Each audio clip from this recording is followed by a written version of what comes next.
Welcome to high school study planet students. आज video रे आम डिस्कसन करिया पोषण पार्ट 3।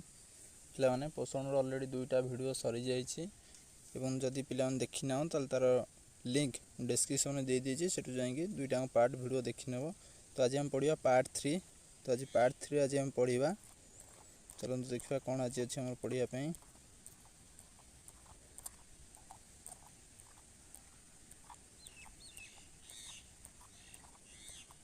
ऑलरेडी आम पोषण पढ़ी सारी पोषण प्रकार भेद पढ़ी सारी आज आम पढ़ा आलोक सेशन उपर पढ़ा।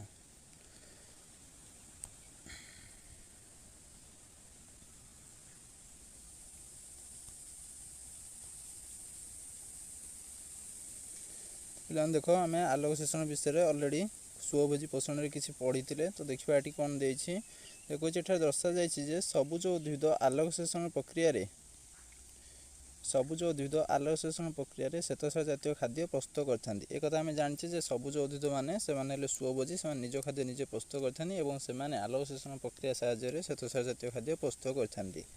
तो यही श्वेतसार जातीय खाद्य जीव जगतर सबु जीव प्रत्यक्ष व परोक्ष खाद्य अटे। तो अन्य जो जीव मैंने रही से तो निज खाद्य निजे प्रस्तुत करपारती ना, तेणुक से प्रत्यक्ष व परोक्ष भाव में सबुज उद्भिद पर निर्भर करती। तो सबुज उद्भिद आलोक सेशन प्रक्रिया जो खाद्य प्रस्तुत करता से खाद्य उपर सबु जीव प्रत्यक्ष व परोक्ष भाव में निर्भर करते। तो ये आम जाना आलोक सेशन प्रक्रिया सबुज उद्भिद किभली निजर खाद्य प्रस्तुत करता। तो देखो कौन आलोक सेशन प्रक्रिया द्वारा सबुज उद्भिद सबुज कणा बा क्लोरोफिल माध्यम दृश्यमान आलोक शक्ति को रासायनिक शक्ति रूपांतरित करने सहित परिवेश ग्रहण करता अंगारकाम्ल और जल को उपयोग कर सरल शर्करा तैयारी करता। तो सबुज उद्भिद किभली निजर खाद्य प्रस्तुत करुच्ची से आलोक सेशन प्रक्रिया द्वारा सबुज उद्भिदर जो रही पत्र जो रही सबुज कणा बा क्लोरोफिल रही से क्लोरोफिल माध्यम से कौन करुच्ची सूर्य शक्ति को बा आलोक शक्ति को रासायनिक शक्ति रूपांतरित करुच्ची। ता सहित कौन करुच्ची परिवेश किसी उपादान संग्रह करुच्ची। कौन से उपादान ना अंगारकाम्ल और जल को सी संग्रह करुच्ची परिवेश और ता मध्य अंगारकाम्ल और जल मध्य अंगारकाम्ल और जल को उपयोग करी से अंगारकाम्ल और जल मध्य संयोग घटाई से सरल शर्करा तैयारी करुच्ची बा तार खाद्य प्रस्तुत करुच्ची। अर्थात जदि आम कहवा आलोक सेशन प्रक्रिया जो प्रक्रिया उद्भिद परिवेश ग्रहण करुवा अंगारकाम्ल और जल को उपयोग कर सूर्यालोक उपस्थित श्वेतसार जातीय खाद्य प्रस्तुत करता आम कही आलोक सेशन प्रक्रिया। तो ये रही आमर आलोक सेशन प्रक्रिया। तो नेक्स्ट आम पढ़ा आमर आसूची आधार और संस्था। तो कौन जानिबा आधार और संस्था। देखो कौन प्रत्येक प्रक्रिया एक आधार और संस्था दरकार। आमर जेकोसी प्रक्रिया आमर एक आधार दरकार और एक संस्था दरकार। जमती कि आम उदाहरण नवा कौन जेपरी आम रोसई घर होउची जेपरी आम रोसई घर होउची आधार और व्यवहृत चुली आंडी करई आदि होउची संस्था। कौन जमती कि आमर रोसई घर होउची आमर आधार आउ सेठारे रोसई करिया पई आम जो सब सरंजाम व्यवहृत करुचे जमती कि चुली है कि हांडी है कि करई है ये सब हूँ आमर संस्था। तो एथुर आम जानूचे आमको जेकोसी प्रक्रिया आमर गोटे आधार दरकार और गोटे संस्था दरकार। ताले जो सबुज उद्भिद खाद्य प्रस्तुत करुच्ची एठारे तार आधार किए और तार संस्था किए से विषय में जानिबा। कुछ सेहीपरि सबुज उद्भिद आलोक सेशन व्यवहृत आधार साधारणतः सबुज पत्र अटे। तो सबुज उद्भिद जो खाद्य प्रस्तुत होउची तो एठारे सबुज उद्भिद तार आधार किए सबुज उद्भिद आधार होउची सबुज पत्र। तो नेक्स्ट जानिया सबुज पत्र पृष्ठ छोट छोट रंध्र थाए। तो सबुज पत्र पृष्ठ रही है आमर छोट छोट रंध्र एगुड़िक आम स्टोम बा स्टोमाटा कहुए। तो से सबुज पत्र पृष्ठ जो रंध्र रही है छोट छोट छिद्र रही है ताकू आम कही था स्टोम बा स्टोमाटा। तो ये स्टोम रो कार्य कौन ना यही स्टोम बाट दे स्टोम दे परिवेश और पत्र मध्य अंगारकाम्ल और जलीय बाष्पर विनिमय घटे। तो स्टोम रो कार्य हूँ कौन ना स्टोम बाट दे परिवेश और पत्र मध्य अंगारकाम्ल और जलीय बाष्पर विनिमय घटे। ताले याको आम चित्र साहाय्य बुझा। देखो पिला माने एटी हमको गोटे चित्र देइछि स्टोमाटार जोड़ी गोटे अधा कटा सबुज पत्रर चित्र आमको देइछि। तो देखो ये पत्र ये जो छोट छोट रंध्र रही जो छोट छोट रंध्र रही छोट छोट रंध्र गुड़ी को आम कहवा कौन ना युड़ आम सब स्टोमाटा कहवा। ये छोट छोट रंध्र गुड़ी को आम स्टोमाटा कहवा। तो यही रंध्र बाट देखिए कौन होता है ना परिवेश और उद्भिद मध्य जलीय बाष्प आउ अंगारकाम्लर विनिमय घटी थाए। यही छोट छोट रंध्र जहाँकि पत्र रही थाए तो यही पत्रर रंध्र बाट दे जहाँ आम स्टोमाटा कौचे यही स्टोमाटा बाट देकी जो पत्र और परिवेश मध्य वायुमंडल पत्र कौन करता ना वायुमंडल अंगारकाम्ल गैस ग्रहण करे वायुमंडल को जलीय बाष्प छाड़ी थाए। तो नेक्स्ट देखिए कौन होइछि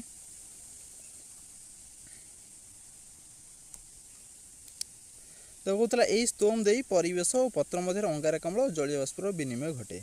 नेक्स्ट आम देखा कौन ना सबुज पत्रर अंत गठन सबुज रंगयुक्त पालिसेड और स्पंजी पारेनिकाइमा टिश्यू द्वारा होता है। तापर आम देखा ये जो आम सबुज पत्र रही तो ये सबुज पत्र जो अंत गठन रही तार गठन क्या कौन सबुज पत्रर अंत गठन सबुज रंगयुक्त पालिसेड और स्पंजी पारेनिकाइमा टिश्यू द्वारा होता है। तो ये जो सबुज पत्र अंत गठन यह दुईटा उपादान को नहीं होची गोटे हूँ आमर कौन ना सबुज रंगयुक्त पालिसेड और अन्यटी हूँ आमर कौन ना स्पंजी पारेनिकाइमा टिश्यू द्वारा आमर गठित होता है किए ना सबुज पत्रर अंत गठन होता है।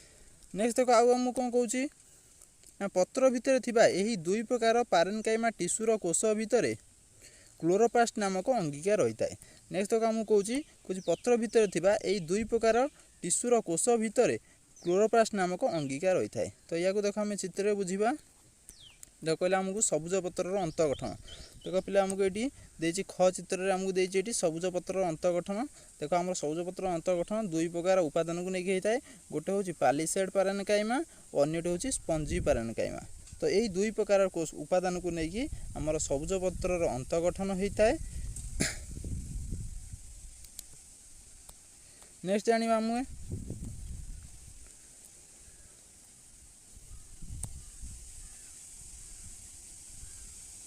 देखो तापर आमको कौन कही ना पत्र भितर थिबा यही दुई प्रकार पारेनिकाइमा टिश्यूर कोष भितर क्लोरोप्लास्ट नामक अंगिका रही है। कौन पत्र ये आम जो दुई प्रकार पारेनिकाइमा टिश्यू रहा गोटे है सबुज रंगयुक्त पालिसेड पारेनिकाइमा आ गोटे हूँ स्पंजी पारेनिकाइमा टिश्यू। तो ये जो दुई प्रकार पारेनिकाइमा टिश्यू रहा तो से टिश्यूर कोष भितर क्लोरोप्लास्ट नामक एक अंगिका थाई एवं क्लोरोप्लास्ट थिबा रस को आम स्ट्रोमा कही था। तो देखिए एक चित्र रे तो देख पे आम ये बुझुले ये आमर है पालिसेड पारेनिकाइमा जहाँकि सबुज पत्र अंत गठन दुईटा उपादान गोटे हूँ पालिसेड पारेनिकाइमा आ गोटे हूँ स्पंजी पारेनिकाइमा। तापर देख आमर कौन कौच ना यही जो पालिसेड पारेनिकाइमा कि स्पंजी पारेनिकाइमा ये जो पारेनिकाइमार जो कोष रही से जो कोषर जो टिश्यू रही से टिश्यूरे आमर जो टिश्यू रही टिश्यूरे थिबा कोषरे आमर कौन थाए ना क्लोरोप्लास्ट थाए टिश्यूरे थिबा कोष को आम कही था क्लोरोप्लास्ट आम क्लोरोप्लास्ट कही था अर्थात पालिसेड युक्त पारेनिकाइमा कि स्पंजी पारेनिकाइमार जो टिश्यू रही टिश्यूर जो कोष को कोषर आम रही है कौन ना क्लोरोप्लास्ट रही है।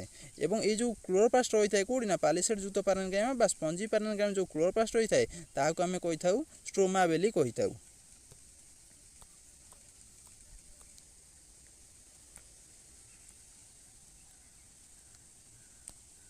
देखो ये मुझे कहूला पत्र भितर थिबा यही दुई प्रकार पारेनिकाइमा टिश्यूर कोष भितर क्लोरोप्लास्ट नामक अंगिका रही है। पत्र भितर थिबा ये जो दुई प्रकार आमर टिश्यू रहा जे कि आमर रहा किए ना स्पंजी पारेनिकाइमा सबुज रंग पालिसेड पारेनिकाइमा और रहा स्पंजी पारेनिकाइमा ये जो टिश्यू ये टिश्यूर कोष भितर आमर क्लोरोप्लास्ट नामक एक अंगिका रही है। देखो क्लोरोप्लास्ट चित्र को आमको गर चित्र दर्शाई और कौन क्लोरोप्लास्ट थिबा रस को आम कही था कौन ना स्ट्रोमा रस कहुए क्लोरोप्लास्ट थिबा रस को आम कही था स्ट्रोमा। देखो आउ कौन कौच ना यही रस से जो रस रही क्लोरोप्लास्ट भितर जो रस रही जहाँ स्ट्रोमा कहले तो से रस आउ कौन रही है ना से रस विभिन्न संतुरक एंजाइम और पोषक थाए। तो से रस आम विभिन्न संतुरक एंजाइम पोषक रही है। तो देखिए या चित्र साहाय्य देख पे ये बुझे जे कौन ना आमर जो पालिसेड पारेनिकाइमा आ स्पंजी पारेनिकाइमा तो यार जो टिश्यू गुड़िक रहा ये जो टिश्यू गुड़िक देखुच ये टिश्यू गुड़िक भितर जो कोष रही से कोष को आम कहे कौन ना क्लोरोप्लास्ट बेली कहे। तो यही क्लोरोप्लास्ट ये देख आमको ग चित्र देख क्लोरोप्लास्ट तो ये आमको कहला क्लोरोप्लास्ट भितर जो रस रही है आ भितर जो रस पदार्थ जो रसाल पदार्थ गुड़िक तरल पदार्थ गुड़िक रही आम कह कौन ना स्ट्रोमा। तो ये स्ट्रोमा भितर आमर कौन रही है ना विभिन्न सत्वरक बा एंजाइम जगह आम कहे आउ ता सहित आमर पोषक उपादान गुड़िक रही है। अर्थात आम जानिले जे क्लोरोप्लास्ट आमर कौटी रही है ना सबुज पत्र जो अंत गठन जो दुईटी टिश्यू रोचे पालिसेड पारेनिकाइमा टिश्यू आउटा हूँ स्पंजी पारेनिकाइमा टिश्यू। तो तांकर टिश्यूर कोष मध्य बा टिश्यूर कोषरे आमर रही है क्लोरोप्लास्ट। तो से क्लोरोप्लास्ट रे एठी हम देखुचे गरे क्लोरोप्लास्ट चित्र देछि। तो क्लोरोप्लास्ट रो भितरे जो तरल पदार्थ रोची बा जो रस अंश रही से रस को आम कह स्ट्रोमा अर्थात क्लोरोप्लास्ट रस को आम कही स्ट्रोमा। तो स्ट्रोमा भितर आमर कौन रही है ना आ भितर आमर विभिन्न प्रकार आमर संतुअरक बा जाको आम कहे एंजाइम ता सहित आउ आमर कौन ना विभिन्न प्रकार पोषक उपादान रही है कौटी ना आमर क्लोरोप्लास्ट रसरे आमर विभिन्न प्रकार संतुअरक बा आमर विभिन्न प्रकार एंजाइम रही है। तो नेक्स्ट देखिए कौन कही आमको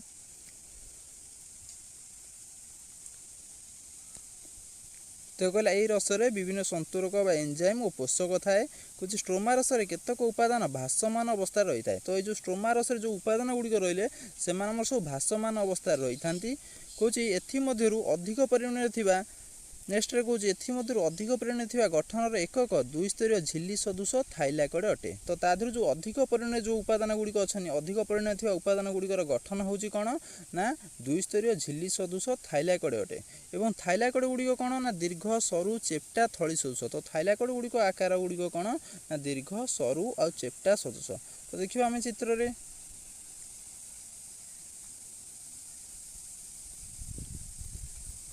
तो देखो आम ये पढ़ुले क्लोरोप्लास्ट चित्र आम पढ़ुले बर्तमान क्लोरोप्लास्ट चित्र ये आमको। तो क्लोरोप्लास्ट कहला आमर कौन ना जो रस था स्ट्रोमा कहले स्ट्रोमा रस पड़े आम विभिन्न प्रकार संतुरक एंजाइम बा पोषक पदार्थ गुड़ी रही है और ता सहित आमको कहला ये रसरे विभिन्न उपादान गुड़िक भासमान अवस्था रही था। तो भासमान अवस्था रही है अर्थात से भासी बुलूँ स्ट्रोमा रसरे। तो तापर नेक्स्ट आम कहला तो ये जो उपादान गुड़िक अधिक परिमाण रही स्ट्रोमा रसरे जो उपादान गुड़िक अधिक परिमाण रही सेमानकर गठन होउची कौन ना दुई स्तरीय झिल्ली सदृश अर्थात ये देखो आमको घ चित्र देछि जे परिवर्तित थाइलैकॉइड चित्र देछि। देखो ये थाइलैकॉइड झिल्ली गुड़िक देछि आमको दुईटी फिगर देछि ये गोटे झिल्ली ये गोटे झिल्ली। तो ये हूँ आमर थाइलैकॉइड झिल्ली जहाँकि आमर एवं ये थाइलैकॉइड झिल्ली मध्य जो फांका स्थान रही है थाइलैकॉइड झिल्ली मध्य ये जो फांका जगह रही है या आम कही था ल्यूमेन बेली कही था। थाइलैकॉइड झिल्ली मध्य जो फांका जगह रही है या आम ल्यूमेन बेली कही था।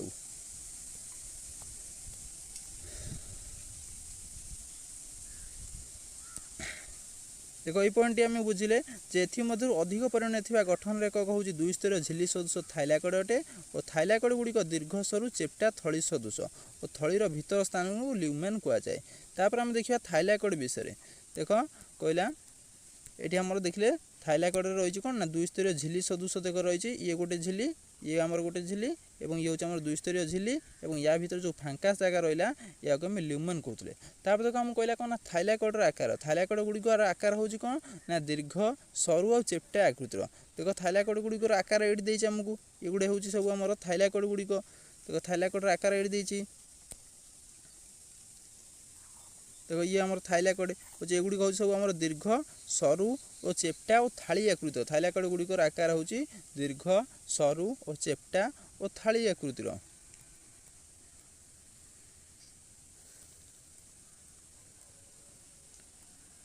देखो तापर कौन आम कहूँ थाइलैकॉइड दीर्घ सरु चेप्टा थली सदृश थलीर भीतर स्थान को ल्यूमेन कहुए। या अलरेडी आम पढ़ीचे ल्यूमेन आम घ चित्र देखा थलीर भीतर स्थान को आम ल्यूमेन कहुए। कुछ केतक स्थान में छोट छोट थाइलैकॉइड केतक स्थान में छोट छोट थाइलैकॉइड थाक थाक हो सज्जित हो रही था थाक को ग्राना कहुए। तो देखिए आम कौन कहला फेस्ट नेक्स्ट रे देखो आमको कहला थाइलैकॉइड गुड़िकर आम आकार जानले जे एगुड़ा हूँ आम कौन ना एगुड़ा जो लंबा लंबा अंश देखुच एगुड़ा हूँ आम सब थाइलैकॉइड जहाँकि आम दीर्घ सरु चेप्टा और थली सदृश कहला थाइलैकॉइड। तापर कहला कौन ना थाइलैकॉइड जो भीतर अंश देख थाइलैकॉइड जो दुईटा झिल्ली रही थाइलैकॉइड दुईटा झिल्ली भीतर जो फांका जगह रही जो भीतर अंश रही फांका जगह आम कहले कौन ना ल्यूमेन कहला। तापर देखो नेक्स्ट कौन कहला ना थाइलैकॉइड गुड़िक जो थाक थाक छोट छोट थाइलैकॉइड गुड़िक जो थाक थाक हो रही था तो से थाक थाक हो रही थाइलैकॉइड गुड़िक आम कह कौन ना ग्राना कह। देखो ये थाइलैकॉइड गुड़िक छोट छोट थाइलैकॉइड गुड़िक थाक थाक हो रही या आम कह कौन ना ग्राना कह। अर्थात जो थाइलैकॉइड गुड़िक छोट छोट थाइलैकॉइड गुड़िक थाक थाक हो रही था आम कौन कही ना ग्राना कही। नेक्स्ट देखिए कौन रही तो ये कही केतक स्थान में छोट थाइलाकोइड थाक थाक होई सज्जित होई रहितंती एइभଳି थाक को आमे ग्राना कुआ जाए। तो जो छोट छोट थाइलाकोइड गुड़िक थाक थाक होई सज्जित होई रहितंती ताको आमे ग्राना कुआ जाए। नेक्स्ट जानिया कोन ना ग्राना गुड़िक लंबाड़िया थाइलाकोइड द्वारा संयोजित होता है। तो ये जो ग्राना गुड़िक रही ये आम लंबाड़िया थाइलाकोइड द्वारा संयोजित होता है। कुछ साधारण देखा गले क्लोरोप्लास्ट स्ट्रोमा रस ग्राना और थाइलाकोइड रही है। तो एथुरु आम स्पष्ट हेले या जे क्लोरोप्लास्ट जो रस थिला तरल पदार्थ थिला जहाँ आम स्ट्रोमा कहते तो से स्ट्रोमा रस आमर कौन रही है ना ग्राना और थाइलाकोइड रही है। तो देखा चित्र रे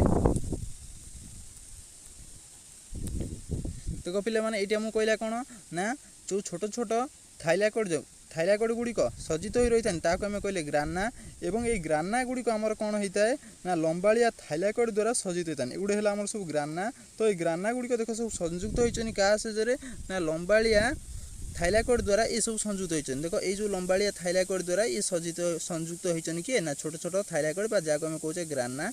तो ये सब लंबाड़िया थाइलाकोइड द्वारा संयुक्त होती किए ना आमर थाइलाकोइड गुड़िक बुझा पड़ा ये क्वेश्चन जे आमर ताले एथुरु आम स्पष्ट हेले जे आमर क्लोरोप्लास्ट जो रस थिला जहाँ आम कहते स्ट्रोमा ताले आम स्ट्रोमा रस आम दुईटा जिनस देखा पाइले गोटे रोचे किए ना आमर थाइलाकोइड और अन्यटी रोचे आमर ग्राना।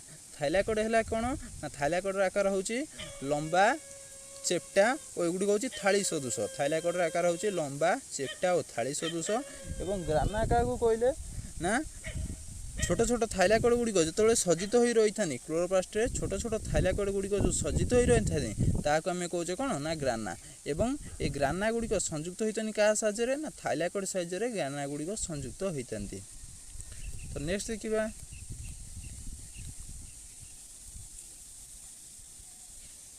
तो पिला देख फेर कौन कही ना थाइलाकोइड प्रत्येक झिल्ली स्तर में क्लोरोफिल प्रोटीन और लिपिड विभिन्न बृहत अणु सजई हुई रही था। देख आमको ये कौन कहला ना क्लोरोप्लास्ट थाइलाकोइड प्रत्येक झिल्ली स्तर तो जो थाइलाकोइड रहा थाइलाकोइड जो प्रत्येक झिल्ली स्तर में कौन रही आमर ना क्लोरोफिल प्रोटीन और लिपिड विभिन्न बृहत अणु सजई हुई रही था। देखिए आम ये देख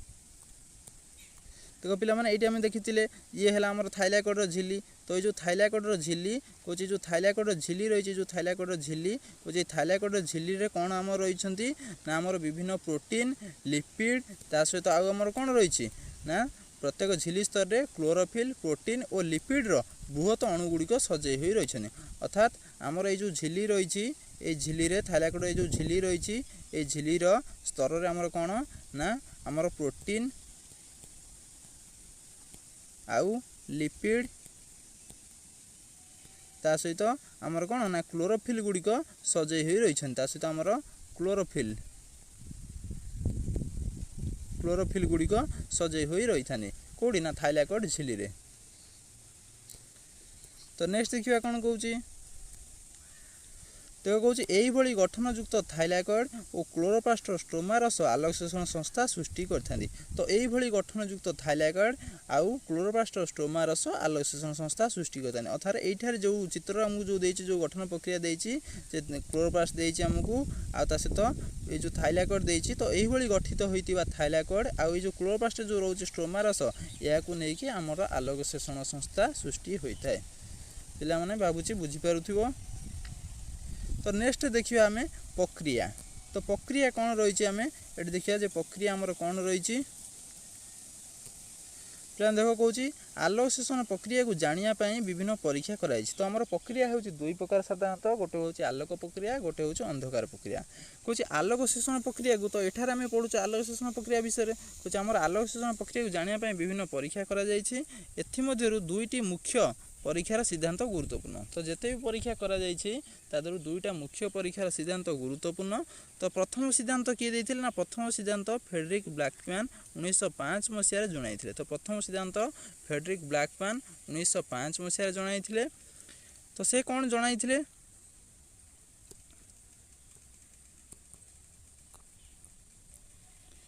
पिला माने से कौन जणाई ना से प्रक्रियात्मक परीक्षा द्वारा दर्शाई आलोक शोषण 200 प्रक्रिया द्वारा समाहित हुए। तो फ्रेडरिक ब्लैकमैन 1905 मसीह कौन जनइले ना से जनइले प्रक्रियात्मक परीक्षा द्वारा दर्शाई जे आलोक सेषणटा 200 प्रक्रिया द्वारा समाहित हुए। तो दुईटा सह प्रक्रिया कौन ना गोटे सह प्रक्रिया दृश्यमान आलोक उपर निर्भर करे। तो गोटे सह प्रक्रिया दृश्यमान आलोक उपर निर्भर करे तो ताहाकू आमे कहूचे कौन ना ताहाकू आमे कहूचे यह आलोक प्रक्रिया कहुए। तो ताकू आम कौचे कौन ना ताकू आम आलोक प्रक्रिया कही था और अन्यटी को आम कही था आलोक उपर जहाँकि निर्भर कर न थाए तो ताकू आम कही था अंधकार प्रक्रिया कहुए। अर्थात एथुरु आम जानिले जे आलोक प्रक्रिया दुईटी सह प्रक्रिया उपर निर्भर करता है। गोटे हूँ कौन ना दृश्यमान आलोक उपर गोटे प्रक्रिया निर्भर करता है जहाँ आम आलोक प्रक्रिया कहू और अन्यटी हूँ आमर जहाँकि आलोक उपर निर्भर कर न थाए ताकू आम कही था कौन ना अंधकार प्रक्रिया बोली आम कही था।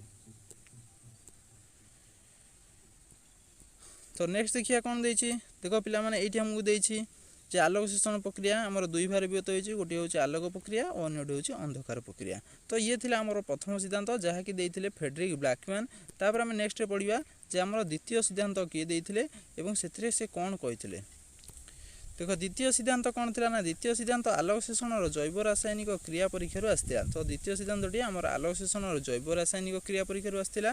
एथिरे कौन होइतिला ना एथिरे अंगारकाम्ल और जलर रासायनिक क्रिया रे जलरू आसुतिया हाइड्रोजन द्वारा अंगारकाम्ल विजारित हुए और सरल शर्करा संश्लेषित होगा सहित आमर अम्लजान निर्गत होगा दर्शा जाइथिला। तो ये थिला हमर द्वितीय प्रक्रिया। द्वितीय सिद्धांत कौन थिला ना आलोक सेषणर जैव रासायनिक क्रिया परीक्षा आसला। तो ये जो हमर द्वितीय सिद्धांतटी ये हमर कोडू आसला ना आलोक सेषणर जैव रासायनिक क्रिया रे जोटी कि जलरू आसुतिया हाइड्रोजन द्वारा अंगारकाम्ल विजारित हुए और सेतु सरल शर्करा संश्लेषित होगा सहित अम्लजान निर्गत होगा दर्शाइता। तो ये थिला हमर द्वितीय प्रक्रिया। तो नेक्स्ट आम कौन जानिबा ना यह तो ये केबे होता ना यह 1931 मसीह रे फर्नेल को द्वारा परिकल्पना कराई था। तो ये आमर 1931 मसीह रे या को फर्नेल परिकल्पना करथिले किंतु हमर जोटा प्रथम सिद्धांत थिला ताको फ्रेडरिक ब्लैकमैन 1905 मसीह रे तार परिकल्पना करथिले बा से ताको दर्शाइथिले। किंतु ये जो द्वितीय सिद्धांत या 1931 मसीह रे फर्नेल को द्वारा परिकल्पना करा जायथिला। तो नेक्स्ट कौन देखिबा तो या को कहूँ रॉबर्ट हिल 1937 मसीह उन्नत मान परीक्षण माध्यम परिकल्पनाटी को प्रमाणित करथिले। तो जो परिकल्पनाटी फर्नेल करथिले ताहाकू रॉबर्ट हिल 1937 मसीह उन्नत मान परीक्षण माध्यम से परिकल्पनाटी को प्रमाणित करथिले एवं एथे से कौन प्रमाणित करथिले ना क्लोरोप्लास्ट क्लोरोफिल माध्यम आलोक शक्ति को व्यवहार करी